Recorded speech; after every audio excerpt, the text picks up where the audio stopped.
Praise the Lord. വേഗം വരുന്നവനായ നമ്മുടെ കർത്താവായ യേശുക്രിസ്തുവിൻ്റെ നാമത്തിൽ എൻ്റെ സ്നേഹവന്ദനങ്ങളെ ഞാൻ അറിയിക്കുന്നു. ഉൽപ്പത്തി പുസ്തകം 30 അധ്യായം 43 വാക്യം. അവൻ മഹാസമ്പന്നനായി തീർന്നു, വളരെ ആടുകളും ദാസീദാസന്മാരും ഒട്ടകങ്ങളും കഴുതകളും ഉണ്ടാകുകയും ചെയ്തു. ഹല്ലേലൂയ. യാക്കോബിനെ ദൈവം അനുഗ്രഹിച്ച് മഹാസമ്പന്നനാക്കി മാറ്റി. യാക്കോബിൻ്റെ പ്രതിഫലത്തെ ലാബാൻ 10 പ്രാവശ്യം തടുത്തു വെച്ചു എന്ന് വേദപുസ്തകം നമ്മെ ഓർമ്മപ്പെടുത്തുന്നു. 10 പ്രാവശ്യം തൻ്റെ പ്രതിഫലത്തെ അവൻ മാറ്റി. താൻ ജീവിതത്തിൽ അധ്വാനിച്ചതും താൻ ഓടിയതും വൃഥാവായിപ്പോയി എന്ന് തനിക്ക് തോന്നിയപ്പോൾ ദൈവം മുമ്പാകെ തൻ്റെ വിഷയത്തെ വെച്ചു. ഇന്ന് പകൽക്കാലവും ദൈവത്തിൻ്റെ മുമ്പാകെ തങ്ങളുടെ ആവശ്യങ്ങളെ ആര് ഏറ്റുപറയുന്നു അവർക്ക് ദൈവം മറുപടി തരുന്ന ദൈവമത്രേ. നമ്മുടെ ദൈവം മിണ്ടാതെ ഇരിക്കുന്ന ദൈവമല്ല. നമ്മുടെ ദൈവം നമ്മുടെ ജീവിത സാഹചര്യങ്ങൾ ഇടപെട്ട് നമ്മെ മാനിക്കുന്നവനായ ദൈവമത്രേ. യാക്കോബിനെ പ്രതിഫലം കൊടുത്ത് മാനിക്കുന്ന ഒരു ദൈവം. ഈ ലോകം പ്രതിഫലം മാറ്റിക്കോട്ടെ, ഈ ലോകം നന്മകൾ തടഞ്ഞു വെച്ചോട്ടെ.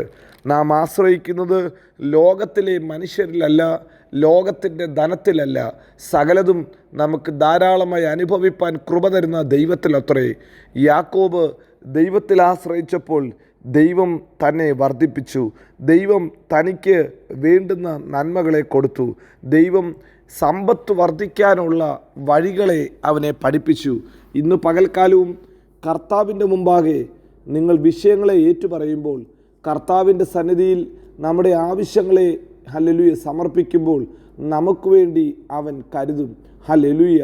നമ്മുടെ അതിരുകളെ വിശാലമാക്കും, നമ്മുടെ നന്മകളെ അവൻ വർദ്ധിപ്പിക്കും. ഹല്ലേലൂയ. യാക്കോബിൻ്റെ എത്ര അനുഗ്രഹത്തെ ശത്രു തടഞ്ഞു വെച്ചാലും ഇതാ അനുഗ്രഹിക്കുന്ന ഒരു ദൈവം, അനുഗ്രഹിക്കുന്നവനായ ഒരു ദൈവം. ശത്രു ഉണ്ടാക്കിയ അതേ തന്ത്രത്തിൻ്റെ നടുവിൽ, അതേ പദ്ധതിയുടെ നടുവിൽ തന്നെ മാനിക്കുവാൻ ദൈവം വിശ്വസ്തനെന്ന് യാക്കോബ് കണ്ടു. പുള്ളിയും മറുകുമുള്ള ആടുകൾ ഹല്ലേലൂയ യാക്കോബിൻ്റെ വകയെന്ന് പറഞ്ഞ് ലാബാൻ തന്നെ ഒതുക്കാൻ ശ്രമിച്ചപ്പോൾ ഇതാ ദൈവം പറഞ്ഞു കൊടുത്ത ഏറ്റവും വലിയ ആശയം. ഹല്ലേലൂയ.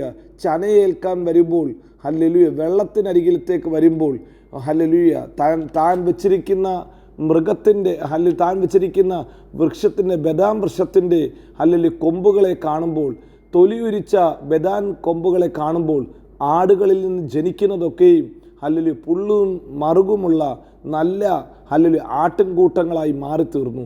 അത് ബലമുള്ളവയായി തീർന്നു. ആ ബലമുള്ള ആട്ടിൻകൂട്ടത്തെ കണ്ടപ്പോൾ കൂടുതലായി അടുത്ത ആട്ടിൻകൂട്ടങ്ങൾ യാക്കോബിന് പ്രയോജനപ്പെട്ടു.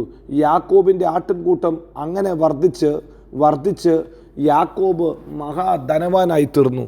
ഇന്ന് പകൽക്കാലവും ആരൊക്കെ നമ്മെ ചതിച്ചാലും, ആരൊക്കെ പ്രതിഫലം മാറ്റിക്കളഞ്ഞാലും, എന്തൊക്കെ തടസ്സം വന്നാലും നമ്മെ മാനിക്കുന്ന ഒരു ദൈവമുണ്ട്.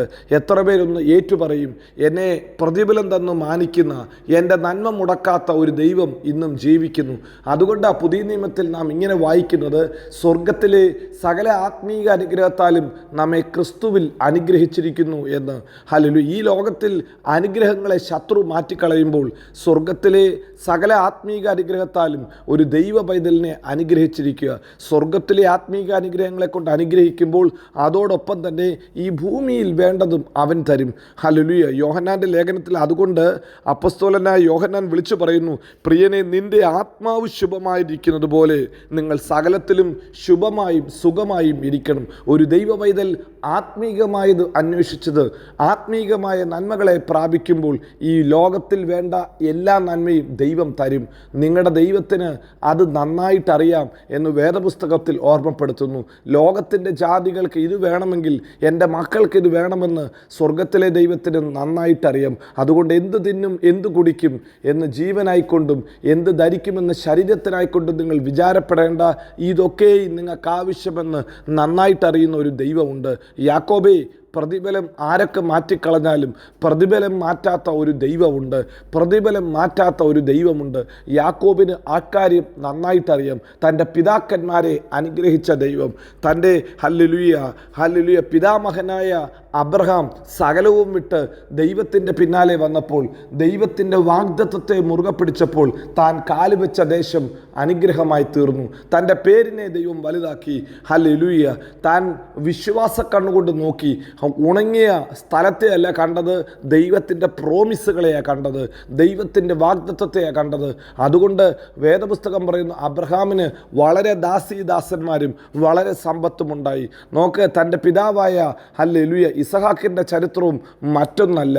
ക്ഷാമകാലം എന്ന് ലോകം പറഞ്ഞ് തള്ളിക്കളഞ്ഞപ്പോൾ ക്ഷാമകാലത്തും ഇസഹാക്കിനെ മാനിച്ച ഒരു നല്ല ദൈവമുണ്ട്. ക്ഷാമകാലത്ത് ഇസഹാക്കിൻ്റെ സമ്പത്തിനെ വർദ്ധിപ്പിച്ചു. അവൻ വർദ്ധിച്ച് മഹാധനവാനായി തീർന്നു. അവൻ 100 മേനി കൊയ്തു. അവൻ കിണറുകളെ കൊഴിച്ചു. അവൻ രഹോബോത്തിൽ ഹല്ലേലൂയ കിണറുകൾ കൊഴിച്ച് ഹല്ലേലൂയ ഉറവകൾ കണ്ടെത്തി. അങ്ങനെ തൻ്റെ പിതാക്കന്മാരായ അബ്രഹാമിനെയും ഇസഹാക്കിനെയും അനുഗ്രഹിച്ച ദൈവത്തിന് തന്നെയും അനുഗ്രഹിക്കാൻ പറ്റുമെന്ന് യാക്കോബിന് മനസ്സിലായി. യാക്കോബിന് ഒരു കാര്യം ഉറപ്പാ, എൻ്റെ അപ്പനെ, എൻ്റെ വലിയപ്പനെ അനുഗ്രഹിച്ച ദൈവം ഇന്നും ജീവിക്കുന്ന ദൈവം. ആര് പ്രതിഫലം മാറ്റിയാലും ഹല്ലേലൂയ ദൈവം പ്രതിഫലത്തെ തരും. ഏതൊക്കെ സാഹചര്യം മാറിപ്പോയാലും, ഉണങ്ങിയ കാലാവസ്ഥയാണെങ്കിലും അനുഗ്രഹിക്കാൻ ദൈവം വിശ്വസ്തനാ. വരണ്ട നിലത്തും നീരൊഴുക്കുണ്ടാക്കുന്നവനാ എൻ്റെ കർത്താവ്. ഇന്ന് പകൽക്കാലം ഈ വചനം കേൾക്കുന്ന ദൈവത്തിൻ്റെ പ്രിയ പൈതലെ, നിങ്ങളെ മാനിക്കാൻ, നിങ്ങളെ അനുഗ്രഹിക്കാൻ, നിങ്ങളുടെ അതിരുകളെ വിശാലമാക്കാൻ, നിങ്ങൾക്ക് പ്രതിഫലം തന്ന് മാനിപ്പാൻ എൻ്റെ കർത്താവ് വിശ്വസ്തനാ. മുന്നമേ അവൻ്റെ രാജ്യവും അവൻ്റെ നീതിയും അന്വേഷിച്ചാട്ട്, ക്രിസ്തേശുവിൽ ആത്മീക അനുഗ്രഹത്തിന് വേണ്ടി ആഗ്രഹിച്ചാട്ട്, അതോടുകൂടെ നിങ്ങൾക്ക് വേണ്ടതൊക്കെയും തരുവാൻ നമ്മുടെ കർത്താവ് വിശ്വസ്തനാ. അവൻ വാക്കുമാറാത്ത ദൈവമാണ്. അവൻ നമ്മെ എല്ലായിടത്തും എല്ലായ്പ്പോഴും ക്രിസ്തേശുവിൽ ജയോത്സവമാക്കി നടത്തും. God bless you. Amin. Amin.